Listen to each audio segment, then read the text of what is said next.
우리의 주님 닮기를 원하는 찬양을 하나님이 받으시고 또 믿음 실린 우리의 기도를 하나님께서 들으셨습니다.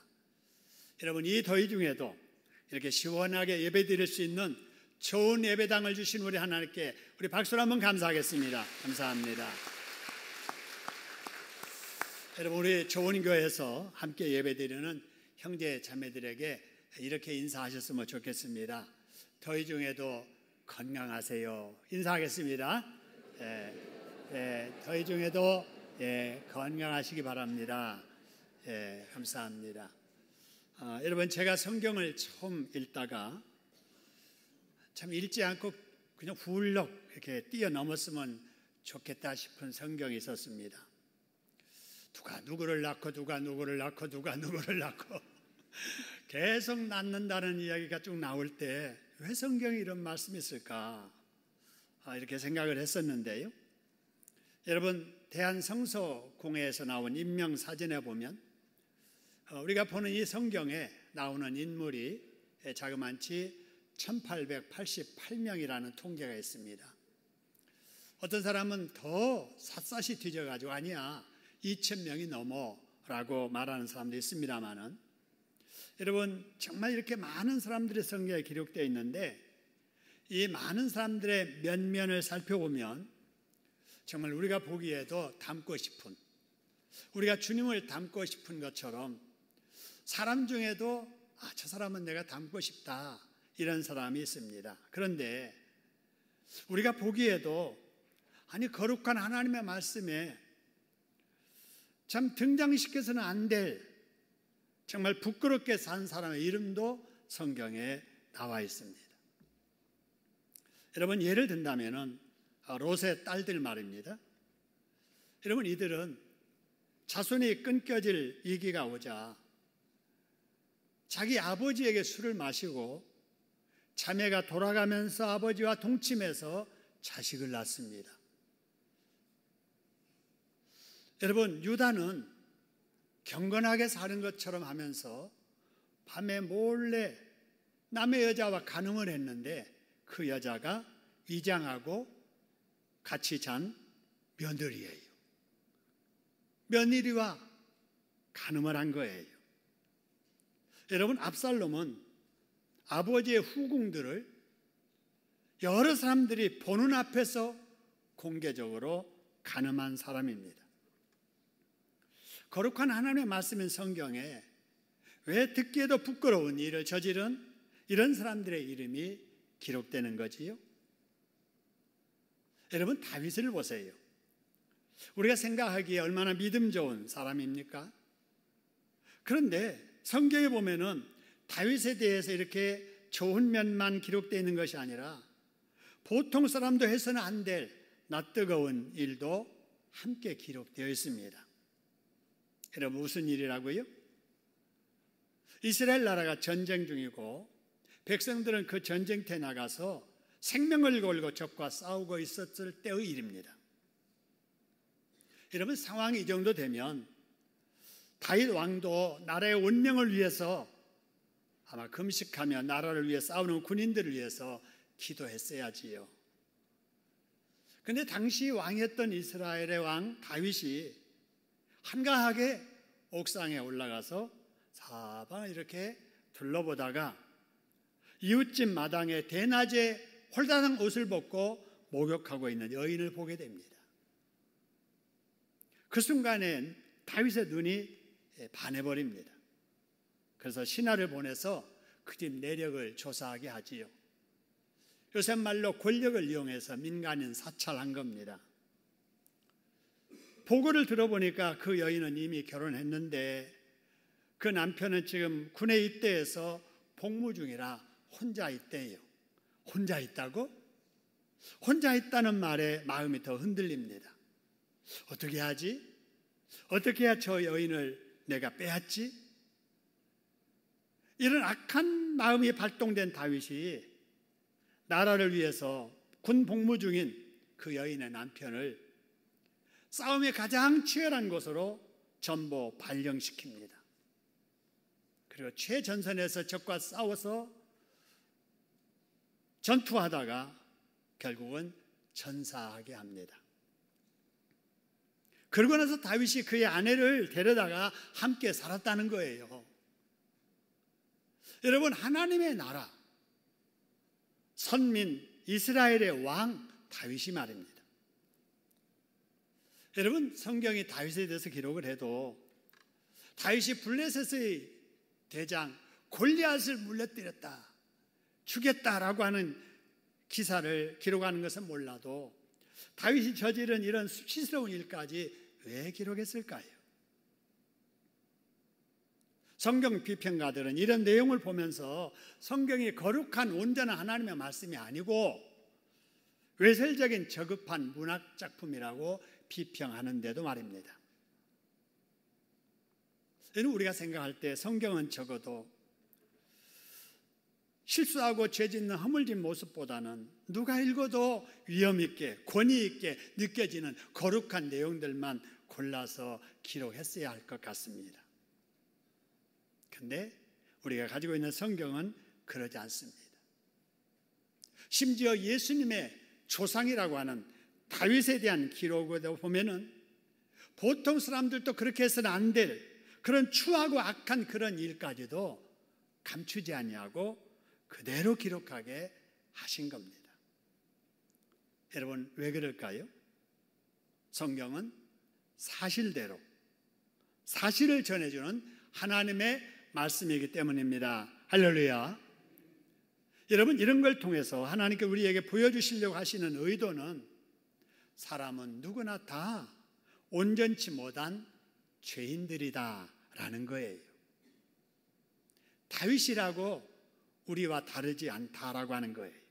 그도 역시 죄인이라는 것을 보여주는 겁니다. 여러분, 그렇습니다. 이 자리에 있는 우리 모두들, 우리 중에 허물 없는 사람 없습니다. 다 죄인이지요. 실수 많은 사람들입니다. 온전한 사람은 아무도 없습니다. 인간의 시조 아담과 하와가 죄를 범함으로 말미암아 피조물 중에 하나님께서 주신 그 형상, 하나님의 형상을 사람이 잃어버렸기 때문에 그렇습니다. 사람답게 살 수 있는 가장 중요한 것이 여러분 하나님의 형상이잖아요. 이걸 잃어버린 사람, 겉모양은 여전히 사람인데 가장 중요한 부속이 빠져버린 그런 기계와 같습니다. 그래서 겉보기에는 온전하고 멀쩡한데 오작동하는 기계, 이게 죄지은 인간의 모습입니다. 그래서 사람들이 겉모양은 사람 같은데 사람답지 못한 일들을 하는 이런 모습들이 나타나는 거예요. 그럼에도 불구하고 하나님께서는 이런 허물지고 죄악된 사람이라도 시대마다 장소에 세우셔서 하나님의 일을 이루어가게 하신다는 겁니다. 할렐루야. 지금 우리도 마찬가지예요. 여러분, 지금 우리가 이렇게 예수 믿어 하나님의 자녀된 거 우리가 의로워서가 아닙니다. 여러분, 우리가 집사가 되고 권사가 되고 장로가 되고 여러분 우리 교역자가 되고 여러분 이렇게 목사가 되어서 설교하는 거 우리가 특별하게 온전해서가 아니에요. 앞서 자랑스럽지 못한 몇 사람을 소개했습니다마는 그래서 우리는 왜 그랬을까? 참 그래서는 안 된대. 여러분 우리가 비난하지만 우리도 그런 위치에 있었으면은 그보다 더할 사람들이지 못할 사람들이 아니라는 걸 알아야 돼요. 하나님은 온전하고 죄 없는 사람을 들어 쓰시는 게 아니고 그런 사람도 없지만 허물 주고 죄악된 사람에도 불구하고 하나님은 그런 사람들을 용서하시고 사랑해 주시고 긍휼을 베푸시고 믿어 주시고 그래서 직분 주시고 이름 주셔서 하나님의 일에 동참시켜 주시는 겁니다. 할렐루야. 여러분 우리가 이런 은혜로 이 자리에 있음을 여러분 믿으시기를 소원합니다. 그런 은혜로 우리가 죄 용서 받았고 그런 은혜로 내가 이 자리에 있다면 은혜 베푸신 우리 하나님께 늘 고마워하는 마음 가지고 순종하며 감사하며 살아야 될 줄로 믿습니다. 여러분 또 한 가지 하나님께서 여러 불완전한 추한 그런 모습까지도 성경에 다 기록하게 하신 이유는 성경을 읽으면서 여러 사람들을 보면서 배우라는 것입니다. 여러분, 착한 사람, 그런 내용을 읽으면서 나도 이렇게 살아야지 배우고, 아까 말씀드린 해서는 안 될 추한 일을 한 부끄러운 사람들을 보면서 나는 그러지 말아야지 라고 배우라는 거예요. 여러분, 성경을 통해서 날마다 배우는 저와 여러분 되기를 주님의 이름으로 축원합니다. 여러분, 한번 따라하겠습니다. 성경에 여러 사람에 대해서 기록하신 이유는 우리들이 그것을 읽고 들으며 뭐 하라는 것이다? 배우라는 것이다. 여러분, 늘 성경 읽으면서 좋은 점은 좋은 대로 배우고 나쁜 점은 그렇게 하지 않으려고 배우는 저와 여러분 되기를 소원합니다. 자, 그럼 오늘 본문에 나오는 바울은 하나님께서 우리에게 뭘 배우라고 하시는가? 여러분, 이 말씀을 이 시간에 나누려고 합니다. 여러분, 이 말씀을 나누는 중에 정말 바울에게 좋은 점을 본받아서 내가 지금 있는 이 자리, 우리 교회에서 바울처럼 헌신하는 저와 여러분 되기를 주님의 이름으로 축원합니다. 자, 그러면 바울에게 배울 점이 첫째 뭘까? 가장 먼저 본문의 첫 절 3절 보세요. 3절 보니까 바울은 세상을 살면서 또 사역을 하면서 세 가지 것을 안 했대요. 뭘 안 했는가? 우리의 권면은 뭐 하지 아니했다 그랬어요? 간사함으로 하지 아니했다. 두 번째 뭐 했다고요? 부정하게 하지 아니했다. 세 번째 뭐로 안 했다고요? 속임수로 하지 않았다는 거예요. 그죠? 자, 여기 간사함으로 하지 않고 부정한 방법으로 살지 않고 속이면서 살지 않았다. 그럼 어떻게 살았다는 것인가? 여러분, 한마디로 사심 없이 진실하게 살았다는 거예요. 여러분, 우리가 이 세상을 살면서 또 우리가 신앙생활 하면서 봉사한다고 하면서 이렇게 사심 없이 해야 될 줄로 믿습니다. 진실하게, 그죠? 어떤 개인적인 어떤 그 계산된 이해, 자기 이해, 또 자기 얼굴 내고 이름 내고 자기 뜻을 관철시키고 자기 생각대로 하고 이러지 아니했다라고 하는 거죠. 사심 없이 진실하게 전도하고 봉사를 해도 사심 없이 진실하게 봉사하고 일을 해도 사심 없이 진실하게 일했던, 여러분, 이런 바울의 모습을 본받는 저와 여러분 되기를 소원합니다. 우리 한번 따라하겠습니다. 사심 없이 진실하게 전도하고 사심 없이 진실하게 봉사하고 사심 없이 진실하게 사역하자. 여러분, 이것이 하나님께서 바울을 통해서 배우라고 하는 거예요. 그 다음에 두 번째로 4절에 보니까요, 바울은 사역을 할 때 누구를 어떻게 하려 함이라 그래서요? 하나님을 기쁘시게 해드리려 했다라고 하는 거예요. 여러분, 우리가 이 세상을 살면서 특히 교회 생활하면서 여러분, 주변 사람들을 기쁘게 하려고 하는 그런 마음으로 사역할 수도 있습니다. 주변 사람들에게 비율을 맞추기 위해서 원칙이 있어도 원칙을 지키지 않고 이 사람 저 사람 눈치 보면서 우리가 사역할 수도 있지요. 바울이 그랬더라면은 비율을 맞춰주는 사람들에게 참 좋은 사람이라는 말도 들었을 것이고 또 대접도 많이 받았을 거예요. 그들에게 어려움도 당하지 않았을 거예요. 그러나 바울은 그러지 않았어요. 오직 한 가지, 나는 어떻게 하는 것이 하나님을 기쁘게 할 것인가. 여러분, 이 목표 하나를 위해서 눈치도 보지 아니하고 또 아첨하는 말도 하지 아니하고 부정하게 방법하지 아니하고 하나님 말씀 중심에서 사역을 했더라라고 하는 사실입니다. 여러분, 우리도 바울처럼 하나님을 기쁘시게 드리려는 이런 자세로 신앙생활을 할 수 있기를 주님의 이름으로 축원합니다. 한번 따라하겠습니다. 나도 바울처럼 하나님을 기뻐하시도록 살아야겠다. 예, 그죠? 우리 하나님을 기쁘게 해드리는 삶을 살아야 되겠고요. 자, 그러면 바울은 무엇 때문에 그렇게 살았을까 하는 거예요. 무엇 때문에? 4절에 이런 말씀이 있습니다. 하나님께 어떻게 여김을 입었다 그래서요? 옳게 여김을 입었다. 바울이 여전히 부족하고 허물짐에도 불구하고 하나님이 인정해 주셨다는 거예요. 믿어 주셨다는 거예요. 그래서 복음을 위탁하셨다는 거예요. 바울이 이걸 늘 생각하는 거예요. 하나님이 나를 믿어 주셨는데 나를 믿어 주신 그 하나님을 기쁘게 드려야지. 나를 믿어 주신 그 하나님께 나도 의리를 지켜야지. 이런 마음을 가지고 갈등이 일어날 때마다 하나님을 기쁘게 드려야 돼. 의리 지켜야 돼. 믿어주신 하나님을 나도 기쁘게 드려야 돼. 이런 마음으로 사역을 했던 거지요. 마찬가지예요. 저와 여러분들도 하나님께서 믿어주신 줄로 믿습니다. 잘할 줄로 믿어서 집사 세우신 거예요. 그죠? 잘할 줄로 믿어서 권사 세우고 안수집사 세우고 장로 세우고 목사 세우신 거예요.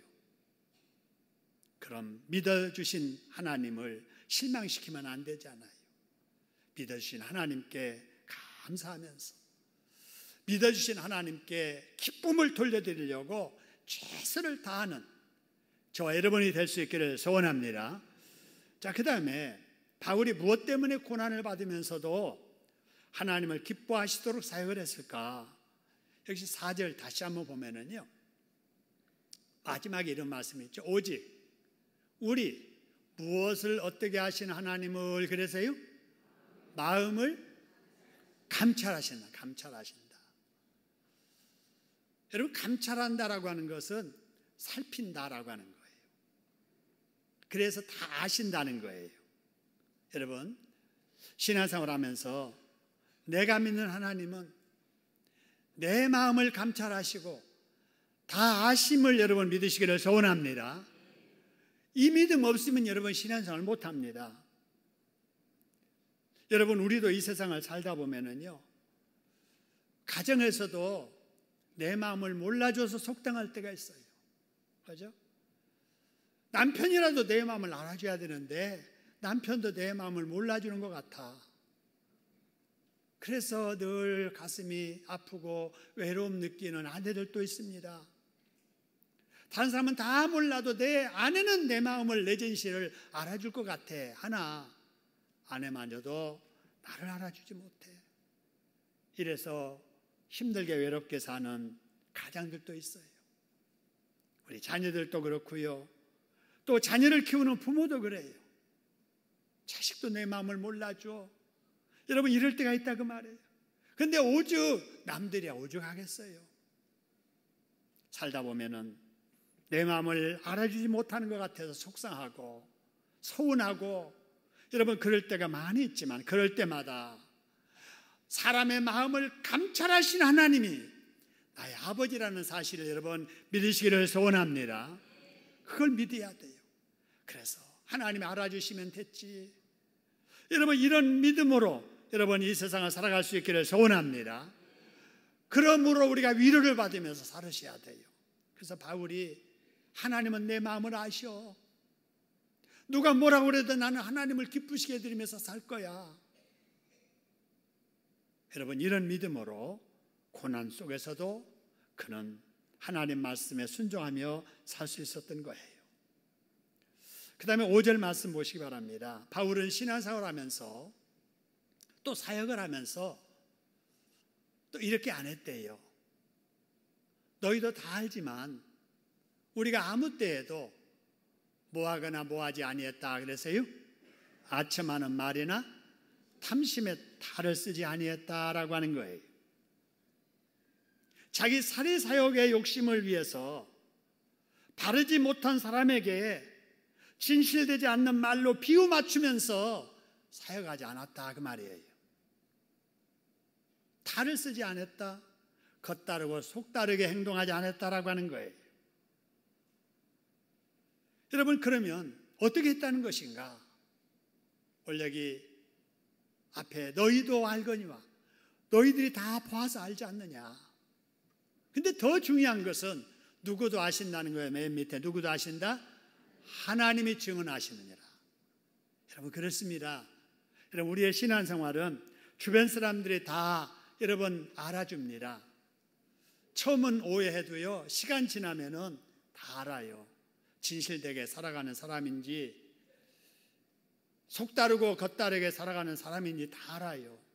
사람도 알아요. 근데 그것도 모를 때가 있어요. 그럴지라도 하나님은 아실 줄로 믿습니다. 하나님은 아세요. 여러분 저는 이 더위에도 섬기려고 애쓰시는 여러분들을 참 고맙게 생각합니다. 오늘도 차를 운전하고 오면서 안내하시는 집사는 평소에는 그냥 지나치면서 손으로만 수고합니다, 애쓰십니다 그랬는데 오늘은 문 열고 더위 얼마나 고생하십니까? 감사합니다 하고 인사하고 왔습니다. 여러분 목사인 제가 여러분들을 수고하고 애쓰는 것을 몰라도 하나님은 아실 줄로 믿습니다. 여러분 찬양대원으로 찬양하시고 주일학교 교사로 우리 학생들을 돌보고 안내위원으로 재정부원으로 차량 수송으로 차량 주차 안내로 식당에서 지금 식사 준비로 여러분 봉사하시는 분들 또 먹고 난 음식 다 치우시고 그릇 씻고 정리하시는 이런 것들 여러분 사람이 알아주지 아니해도 지나는 성도들 다 그냥 지나쳐도 의례껏 그냥 보는 것처럼 지나칠지라도 하나님은 아실 줄로 믿습니다. 한번 따라하겠습니다. 하나님은 다 아신다. 여러분 이런 생각을 늘 하시면서 사람이 알아주고 칭찬해줘도 좋지만 그러지 않을지라도 하나님의 알아주심에 대해서 믿고 하나님께 위로받으면서 섬기시기를 주님의 이름으로 축원합니다. 하나님이 알아주시면 됐지요. 여러분 혹이라도 내가 갚아야 될 일이 있는데 내가 갚지 못하는 일이 있다 할지라도 하나님은 때가 되면 하나님이 반드시 갚아주실 줄로 믿습니다. 우리 하나님만 바라보고 하나님께서 보시기에 합당하게 살려고 최선을 다하는 저와 여러분 되기를 소원합니다. 자, 그 다음에 6절입니다. 바울에게 본받을 점인데요. 자, 바울은 누구에게 무엇을 구하지 아니했다 그래서요? 사람에게서. 그죠? 우리는 너희에게서든지 아니 다른 사람에게든지 사람에게 영광 구하지 않고 신앙생활을 했다라고 하는 거예요. 여러분 이 당시 바울은 전에 소개해드린 대로 여러분 엘리트였습니다.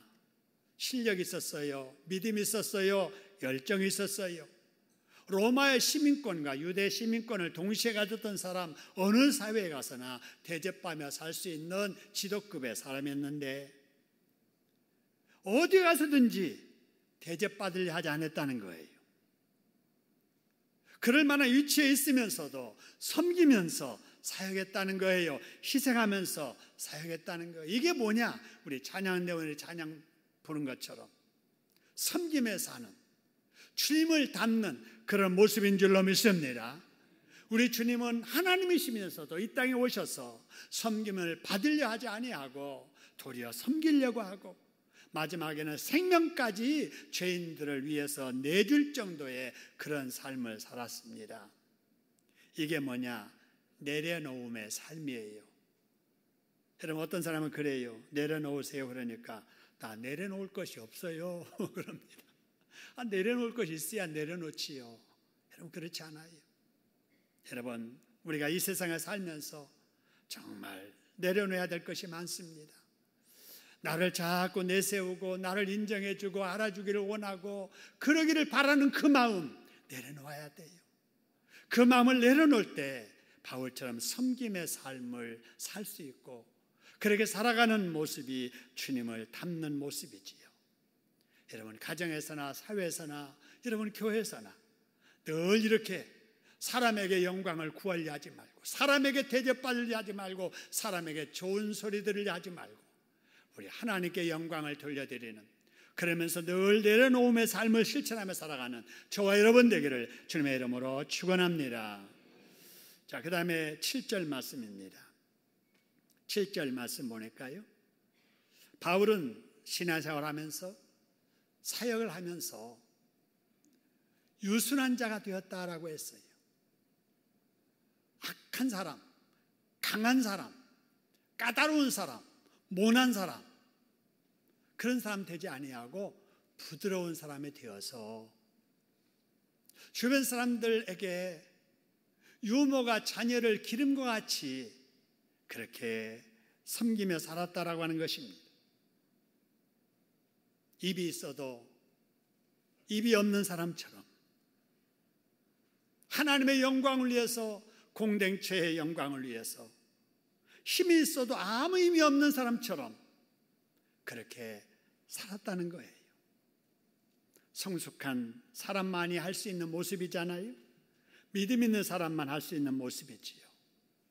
이렇게 내려놓고 섬김의 삶을 유순하게 실행했던 바울의 이런 모습이 저와 여러분의 모습이 되기를 주님의 이름으로 축원합니다. 자, 그 다음에 8절 말씀 보실까요? 8절 보니까 우리가 이같이 너희를 뭐하여 그래서요? 사모하여. 여러분, 영혼을 사랑하는 사역자였다는 거고요. 그 다음에 무엇을 날마다 전했느냐? 하나님의 무엇을 전했다고 그래서요? 복음을 전하고. 또 무엇을 주기를 기뻐했는가? 우리의 무엇까지도? 목숨까지도. 여러분 보세요. 영혼을 사랑하는 마음, 어떻게 해서 내 복음을 잘 전하려고 하는 마음, 그러기 위해서 필요하다면 목숨까지라도 내놓을 수 있는 이런 마음, 이게 여러분 예수님의 모습을 닮은 모습이 아닐까요? 우리 주일학교 교사들이 지금 이런 마음으로 학생들을 지도하고 있습니다. 우리 구역의 구역장님들이 이런 마음으로 구역 식구들을 섬기고 있고요. 우리 장로님들, 권사님들이 이런 마음으로 우리 교우들을 돌보고 있습니다. 여러분, 영혼을 사랑하는 마음, 복음을 바르게 가르치려는 마음, 자기 것을 내어놓고 희생하면서라도 그 뜻을 이루려고 하는 이런 모습이 우리의 모습이 되기를 주님의 이름으로 축원합니다. 그 다음에 9절 한번 보실까요? 9절에 보니까 바울은 이렇게 사역했대요. 너희 아무에게도 무엇을 끼치지 아니하려고 그래서요? 폐를 끼치 아니하려고 밤낮으로 일하면서 복음을 전했다는 거예요. 바울이 밤낮 일했다는 일이 뭘까? 그리고 그거는 텐트 만드는 일이었어요. 바울이 천막 만드는 기술자였거든요. 그래서 하나님의 복음을 전하러 다니면서 시간을 이렇게 쪼개서 텐트 만들어서 팔면서 거기 나오는 돈 가지고 선교를 했던 거예요. 여러분, 이런 선교를 뭐라고 하느냐? 선교적인 용어로 자비량 선교라고 합니다. 자비량 선교. 근데 이 자비량 선교를 처음으로 실천했던 사람이 바울이에요. 그래서 자비량 선교를 텐트 메이커 사역이라고 하기도 합니다. 그러니까 천막을 만들어서 파는 사역자, 그래서 텐트 메이커라고 하기도 하고요. 이거를 전문인 선교사라 이렇게 하기도 합니다. 여러분, 전문인이라는 게 별거 아니에요. 남 못하는데 나는 할 수 있는 일, 이게 전문인이에요. 다른 사람들 천막 잘 못 만들거든요. 근데 자기는 잘 만드는 거예요. 그걸 가지고 선교에 썼다라고 하는 사실이에요. 여러분, 여러분들도 선교에 대해서 얼마든지 여러분이 할 수 있는 그 일로 선교할 수가 있습니다. 여러분, 제가 피지에 선교를 하는데요. 피지의 사람들 얼마나 덩치가 큽니까? 특히 여성들 머리가 굽슬굽슬 하는데 머리가 얼마나 머리숱이 많은지 몰라요. 그러니까 파마가 거기는 필요가 없어요. 오히려 필요하면 피는 파마, 스트레이트 파마나 필요할까? 머리가 꾸불꾸불하게 하는 파마는 필요도 없는 겁니다. 근데 더운 날씨에 머리는 많지요. 머리는 길지요. 그래서 복음을 전하는 것도 전하지만은 저는 머리를 좀 깎아줘야 되겠다 해가지고 제가 전에부터 익혔던 이발 기술, 미용 기술을 발휘해가지고 동네 사람들 다 모아놓고 남자는 기계 바리깡으로 머리를 다 깎아주고 여성들은 그냥 덤성덤성하게 잘라가지고 최소한 머리라도 좀 이렇게 공기통하게 해주느라고 잘랐어요. 근데 여러분, 이렇게 뻗친 머리는 이렇게 자르면 표가 나잖아요, 잘못 자르면. 근데 꾸불꾸불한 머리는 대충 잡아서 자르기만 해도 여기 균형만 맞춰두면은요 아주 좋아요.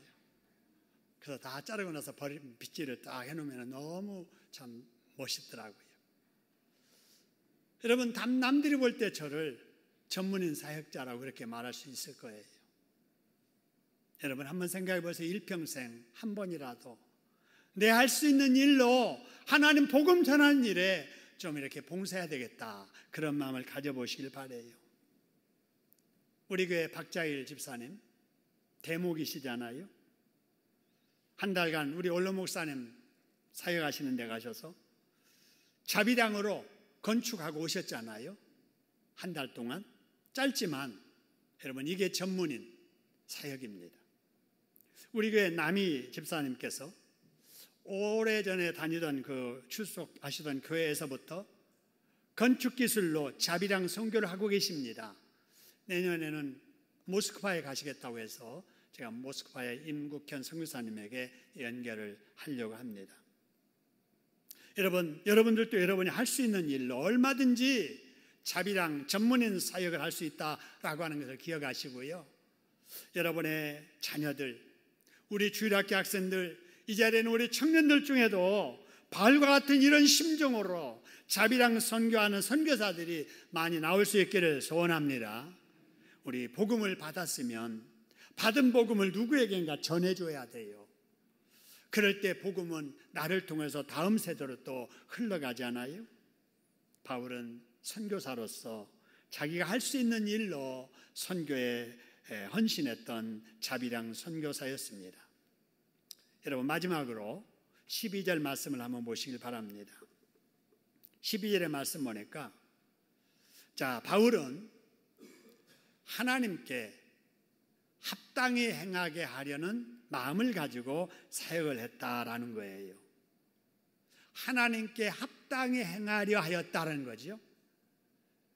자기 뜻을 이루려는 사역자가 아니고 하나님의 뜻을 이루어 드리려는 자세로 사역을 했다라고 하는 거예요. 여러분, 그런데 우리는 어떤지요? 우리도 이제 교회에서 봉사를 하다가 가끔은 불평하는 말들을 자주 듣습니다. 뭐가 잘못되었다고 또 비난합니다. 불평합니다. 그러다가 그게 심해지면은 시험 듭니다. 여러분, 언제 그러지요? 언제 불평하고 언제 비난하고 그러지요? 내 생각대로 안 될 때, 내 뜻대로 안 될 때 대부분 그렇습니다. 여러분, 우리가 사역하는 목적이 내 뜻대로 해야만 되나요? 내 방법대로 해야만 되나요? 내 생각대로 이루어져야만 되나요? 여러분, 혹이라도 그런 마음이 1%라도 있었다면 이거 내려놓아야 돼요. 우리의 사역은 내 뜻이 아니라 하나님의 뜻, 내 방식이 아니라 하나님의 방식. 여러분, 이대로 해야 될 줄로 믿으시기를 소원합니다. 바울이 그랬어요. 하나님은 그런 사역자를 귀히 여기십니다. 오늘 바울의 이런 모습을 우리 모두가 새기고 본받아서 우리 교회에서 하나님의 뜻을 멋지게 이루어가는 제가 되고 여러분이 되기를 주님의 이름으로 축원합니다. 우리 합심해서 한번 기도하지요. 하나님, 그렇습니다. 오늘 또 바울을 통해서 보여주신 이런 모습, 우리 모습이 되기를 소원합니다. 기도하겠습니다.